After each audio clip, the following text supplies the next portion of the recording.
大家好，欢迎观看读书片刻。包月带下带找。大年初二，我和妻子佳佳回她娘家看望岳父。2年前，岳母病逝后，岳父一个人住在城郊的春天花园小区里。我和佳佳因为工作的原因，已有大半年没去看望岳父了。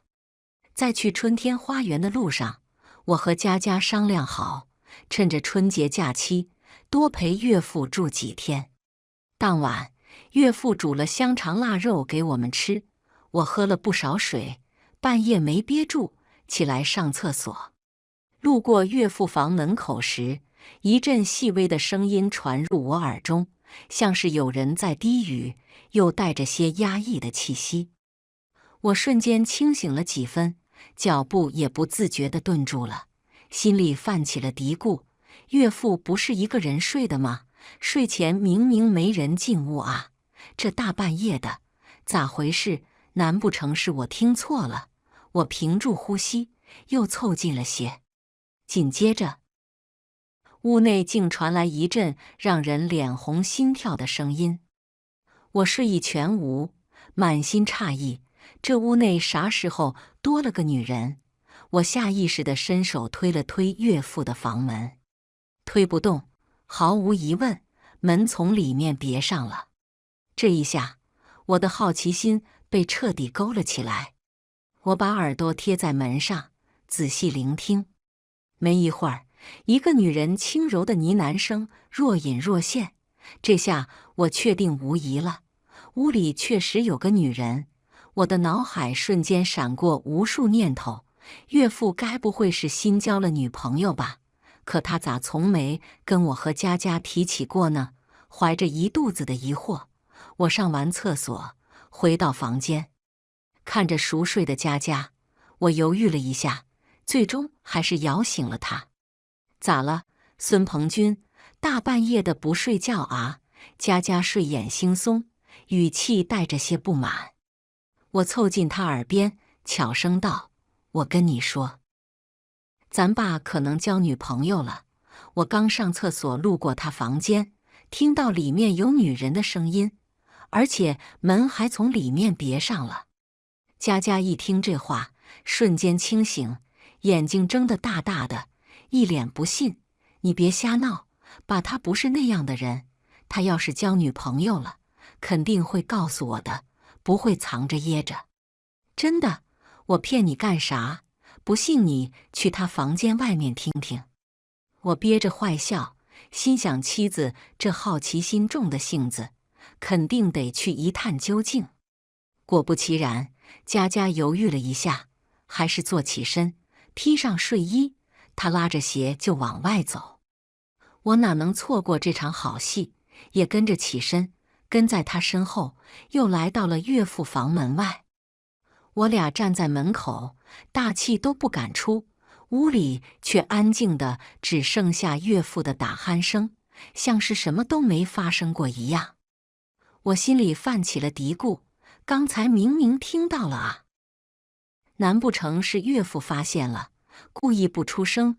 佳佳站了一会儿，转过头白了我一眼，压低声音道：你看看，哪有什么女人，就你大惊小怪，听错了还折腾人。说着，还伸手在我胳膊上狠狠揪了一把，疼得我差点叫出声。我不甘心，冲佳佳摆了摆手，示意她再等等。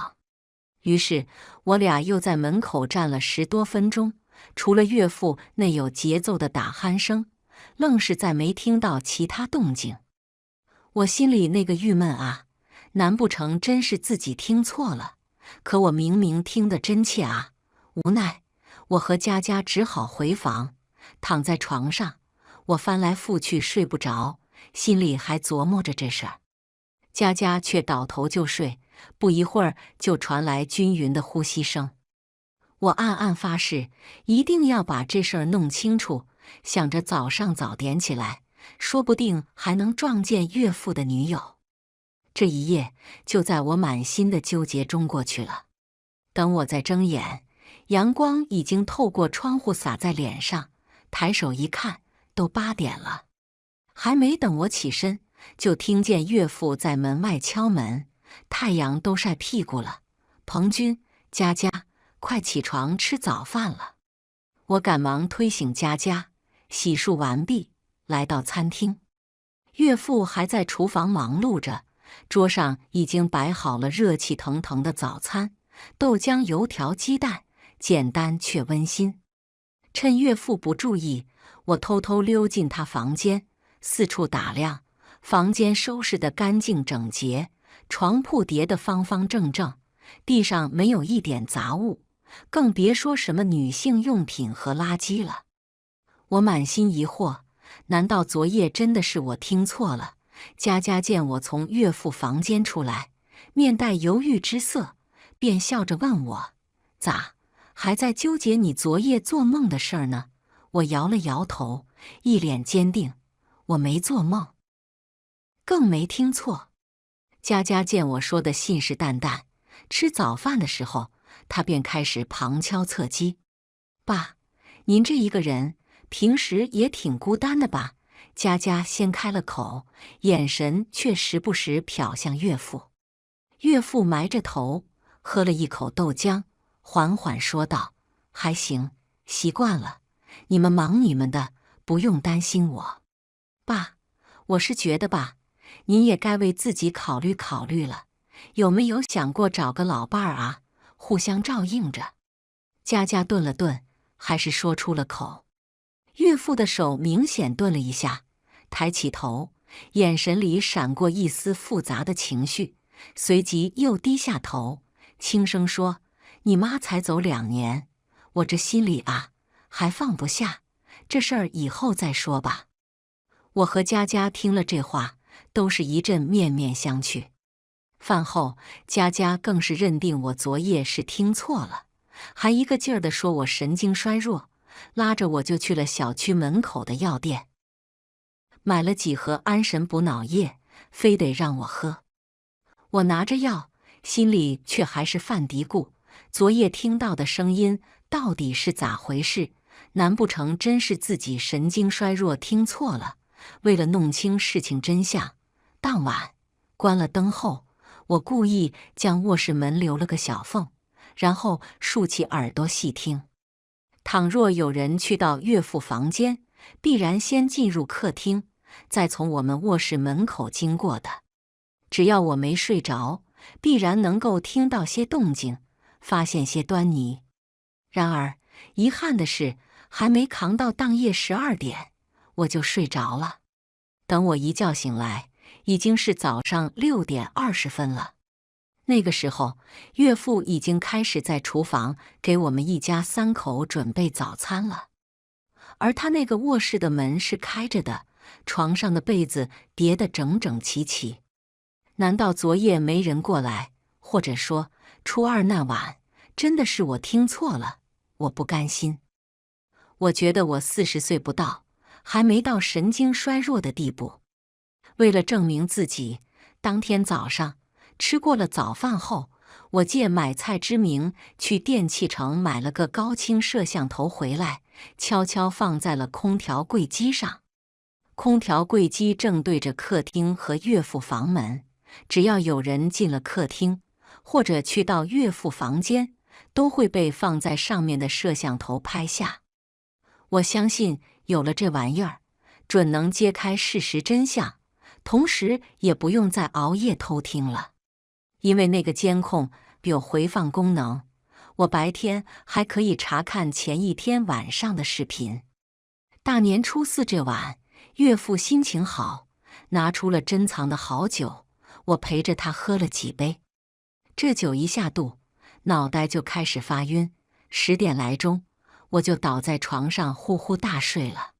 半夜，一泡尿把我硬生生憋醒。我穿上睡衣，哆哆嗦嗦地往厕所走。路过岳父卧室的时候，发现门紧闭着，屋里竟传来一个女人清晰的问话声：“你女儿女婿啥时候走啊？你打算什么时候告诉他们咱俩的事情？”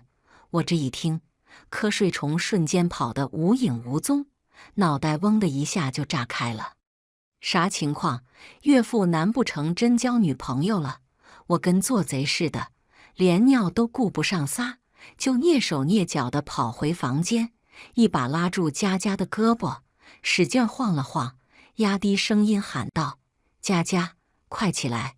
爸，屋里有人说话，是个女的。”佳佳睡得正香，被我这么一折腾，脸上满是不耐烦，眼睛都没睁开，就冲我吼道：“孙鹏军，大半夜的你不睡觉，抽啥风呢？有完没完啊？”我赶紧把食指放在嘴边，冲他嘘了一声，神色紧张的又说了一遍：“我真听见了，千真万确，你快起来跟我去听听。”佳佳看我一脸笃定，这才不情愿地坐起来，披上睡衣，跟我一块儿踮着脚尖走到岳父房门外。我俩大气都不敢出，耳朵贴在门上。可诡异的是，刚到门口，屋里的说话声就像被人按下了暂停键，戛然而止，紧接着传来岳父均匀的打鼾声。佳佳站了2分钟，啥也没听到，扭头就瞪我，眼里满是怒火：“孙鹏军，你是不是有毛病啊？大半夜折腾人，哪有什么声音？我心里那叫一个憋屈啊！明明听到了，咋就没了呢？”上完厕所，我不死心，又偷偷在岳父房门外站了半个多小时。屋里那位根知道我在似的，愣是再没吭一声。我正懊恼呢，突然灵光一闪，这才想起放在客厅里的监控。那女人要进岳父屋，肯定得经过客厅，监控肯定拍下来了。想及此，我迫不及待地掏出手机，打开监控啊，手指都有点发抖。果不其然，23点40分的时候，画面里岳父蹑手蹑脚地从卧室走进客厅，轻轻打开房门，紧接着一个黑影像鬼魅似的从门外闪进来，径直朝岳父卧室走去。看到这儿，我心里咯噔一下，这下证据确凿了，岳父屋里真进人了，还是个女的。我兴奋得像发现了宝藏，再次把佳佳摇醒。佳佳刚要张嘴骂我，我把手机屏幕对到她眼前，得意地说：“你看看，我就说我没听错吧？”佳佳看着监控画面，眼睛瞪得老大，嘴巴张得能塞下一个鸡蛋，愣了好一会儿才反应过来，冲我喊道：“你啥时候装的监控啊？你咋能干这事儿呢？缺不缺德？”我挠挠头，有点不好意思地说：“我今天上午出门买菜的时候顺便买的，中午趁你们睡午觉就装上了。我这不也是为咱爸好吗？你想啊，他退休金那么多，万一碰上个居心不良的女人，把他的钱骗走了咋整？”佳佳听我这么一说，气消了一些，点了点头，又好奇地问：“他们都同居了，咋还偷偷摸摸的，不告诉咱们呢？”我耸耸肩，一脸无奈地说：“解铃还须系铃人，要想知道，还得问爸去。”佳佳若有所思，也跟着点了点头。那为啥每天早上起来都不见那个女人呢？佳佳又抛出一个问题。我摸着下巴，分析道：“肯定是走得早呗，既然偷偷摸摸的，肯定不想让咱们知道。”佳佳撅着嘴，想了想，又说：“这事儿确实透着古怪，你明早起来看看，他是什么时候离开的。”为了给岳父和那女人留点面子，当晚我们也没再折腾。第2天早上，我一睁眼，第一件事儿就是翻监控。果不其然，5点30分的时候，那个女人轻手轻脚地打开门，离开了岳父家。我赶紧把这段视频拿给佳佳看，佳佳看着看着，脸就气红了。他们这搞得跟打游击似的，到底咋回事啊？我跟着附和，就是太奇怪了。佳佳越想越气，嘴撅得老高。我又没说不让爸再找，之前还主动问过他呢，他咋这样啊？我拍了拍他的肩膀，劝道：一会儿吃饭的时候问问爸，把事儿弄清楚。佳佳狠狠地点了点头，说：必须问。没一会儿，早餐摆满了桌，热气腾腾的。女儿妞妞在屋里睡得香甜，岳父正准备去叫她，佳佳赶紧拦住他道：爸，你先别叫妞妞，我有事儿问您。岳父坐下来，脸上挂着随和的笑问：闺女，啥事啊？佳佳板着脸，开门见山地问：爸，您是不是交女朋友了？岳父脸上的笑容瞬间像被冻住了，僵在那儿。过了一会儿才说：你咋又问这个？我不是说过吗？你妈才走了2年，我还不想找。佳佳一听，急了：那您为啥把别的女人带回屋里？昨晚我和彭军都听见了。我在旁边听着，心里突然涌起一股做错事的愧疚感。岳父还想狡辩，涨红了脸道：我啥时候带女人回家了？你可别瞎说，闺女，你连你爸都不信了。佳佳更生气了，伸手一指客厅的监控探头，大声道：孙鹏军在那儿装了监控，昨晚谁进您房间，拍得清清楚楚。岳父一听，脸色刷得变得铁青，猛地一拍桌子，站起身就冲我们吼道：你们回来到底是看我的，还是监视我的？说着，他又把矛头指向我。孙鹏军，你啥意思？我赶紧站起来，陪着笑解释：爸，您别生气，现在社会复杂，坏人多，我和佳佳这不担心您被人骗吗？您退休金不少，万一遇上不地道的，把您养老的钱坑走了，咋办？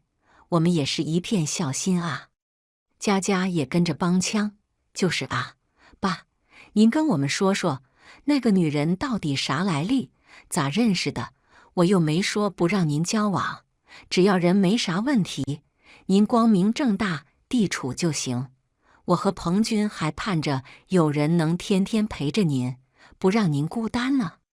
岳父听佳佳这么一说，情绪缓和了些，重重地叹了口气，坐下来缓缓说道：他姓田，是我买菜的时候认识的。我在旁边接了一句：这么说，是个卖菜的阿姨，怪不得走那么早。岳父瞥了我一眼，没好气地说：没错，她在城南综合市场卖菜。佳佳的语气也柔和了些，接着问：那你们交往多久了？咋不给我们介绍介绍呢？岳父又叹了口气道：也没多久，其实他这人没啥大毛病，人勤快，就是生了个不争气的儿子。那小子整天好吃懒做，游手好闲，知道他妈跟我交往后，就变招法儿问我要钱。你田姨怕给我添麻烦，就跟他儿子说我们分手了，让他别再打电话找我要钱。我之所以不告诉你们，也是怕给你们添乱。听完岳父的话，我和佳佳对视一眼，心里都不是滋味。原本以为是一场简单的探秘，没想到背后藏着这么多无奈和心酸。佳佳眼眶一红，拉着岳父的手就说：爸，您咋不早说呢？咱们是一家人，有事儿一起扛啊。那田姨也挺不容易的，以后您要是觉得合适，就大大方方带回家，咱们一起吃顿饭，互相认识认识。他儿子的事儿，咱们也帮着劝劝，说不定能改好呢。我也在旁边点头，说：是啊，爸，您别自己扛着，咱们一起想办法，总比您一个人愁强。岳父看着我们，眼里闪着泪花，微微点头，说：行，佳佳、彭军，我知道你们是为我好，之前是我想多了。正说着话，砰砰砰，房门忽然被人敲得震天响，那动静就跟要把门拆了似的。这大清早的，谁啊？咋这么没礼貌？我和佳佳对望一眼，心里都泛起了嘀咕。岳父也愣了一下，随后不自觉地起身开门。随着吱呀一声，房门开了，门口站着个黄毛小子，脸上挂着一副嬉皮笑脸的模样。他对着岳父就喊：“宋叔，好久不见啊！张勇，你怎么找到这儿来了？”岳父见到来人，吃了大大的一惊，脸上瞬间写满了诧异和慌张。本能地，岳父伸手就要关门，可那黄毛小子动作更快，嬉皮笑脸的一挤，就这么闯了进来，大摇大摆地坐到了客厅的沙发上，还翘起了二郎腿，那副吊儿郎当的样子，看着就让人来气。他瞧见我和佳佳还坐在餐桌上吃饭，又咧开嘴笑着问我们：“哟，这是佳姐和姐夫吧？正吃早饭呢。”我和妻子又对望了一眼，心里头直犯迷糊。我们认识他吗？再看看岳父那一脸担忧的神情，我忽然一拍脑袋，想起来了，这丫的该不会是田姨那个不争气的儿子吧？后来经过岳父证实，嘿，还真是。这小子早料到田姨没跟岳父真正分手，于是初三那晚，他偷偷摸摸地跟踪了田姨，这才找到了岳父的住处。估摸着接个田姨一早去卖菜，岳父也起床了，他就跟个讨债鬼似的，跑到家里来找岳父借钱了。我说：“宋叔，您跟我妈的事情，那估计也是板上钉钉的事了。这以后啊，我还得叫您一声爸呢。您就忍心眼睁睁看着你干儿子被人追债，被人打断手脚丢在街上吗？您行行好，借我2万元，先让我把欠那刘三皮的债还了再说吧。”这小子一边说着，一边还假惺惺地抹鼻子掉眼泪，那演技不去当演员都可惜了。好你个不要脸的，一来就问我爸借2万，你当你是谁啊？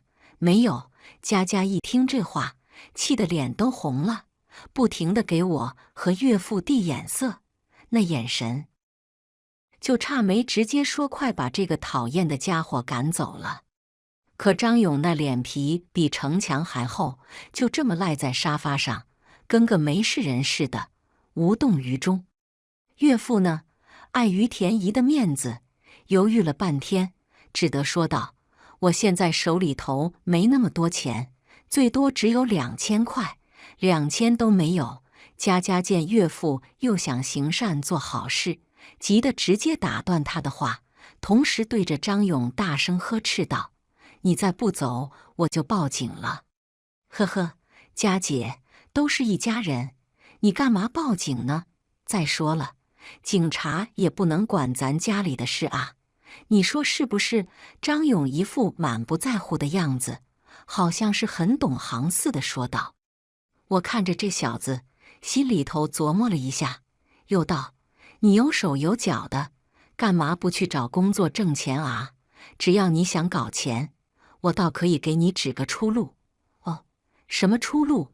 我的好姐夫，您说说呗。”张勇一听这话，眼睛立马亮了起来。“去我洗车场帮忙洗车，保底3000元，干得好还有提成和奖金，只要你勤快，1个月下来拿个5000没有问题。”我一本正经地说道。岳父听了，觉得这个方法挺好，赶紧点头道：“张勇，你也老大不小了，确实该找个工作了，不然以后连女朋友都找不到。”“哎呦，我宋爸，我长这么帅，以后可不愁找不到女朋友啊！”张勇坏坏一笑，又对我说道：“我的好姐夫，你开的工资还算将就，但你那工作不是人干的，累着勒，我才不干。你还是重新给我找个既轻松又可以拿高薪的工作吧。那去鸭店啊，那工作既轻松，工资又高。佳佳忍不住嗤笑道。张勇嘿嘿笑道：“我倒是也想过阿佳姐，不过你也看到了，我这瘦骨嶙峋的身子，哪着得住富婆的折腾啊？”我没好气地回他：“那你就做梦去吧，梦里什么好工作都有，工资还高。姐夫不带你这样开玩笑的。”张勇还在那儿死皮赖脸地纠缠。岳父见张勇赖在家里不走，又心软了，想拿点钱出来息事宁人。我一看这情况，可不行了，赶紧给小区门口的保安打了一个电话。没过多久，来了2名保安。我指着张勇，没好气地说：“那人是来我们家捣乱的，把他赶出去，不然我只有找你们物业经理投诉了。”2个保安一听这话，赶紧给我们解释：“不好意思了，老板，这小子刚刚骗我们说是你们家亲戚，我们才放他进来的。既然他是来捣乱的，那我们只有将他嫁出去了。”说着，2人就上前去抓张勇。张勇哪是他们的对手，挣扎了几下，斗不过他们，只得在出门前放了一句狠话：“姓宋的，你不借钱给我，我就让你一辈子过不得安宁日子。”这小子一走，岳父立马犯愁了，在屋里来回踱步，嘴里不停地念叨着：“这可咋办？这可咋办啊？”佳佳想了想说：“爸，我看你还是跟那个田阿姨断了，去我们那里住一段时间吧。”啊，这岳父一脸为难，眉头皱得像个麻花，眼神里满是纠结和不舍。我看出来了，岳父对那个田姨感情还挺深，舍不得断。我想了想，一拍胸脯道：“这事儿交给我来处理吧，我会收拾张勇那小子的。”早饭过后，我去了趟医院，找到我在医院的同学，跟他说明了情况，软磨硬泡了半天，让他给我弄了个精神病人的证明。回岳父小区的时候，我老远就瞧见张勇还在小区门口徘徊。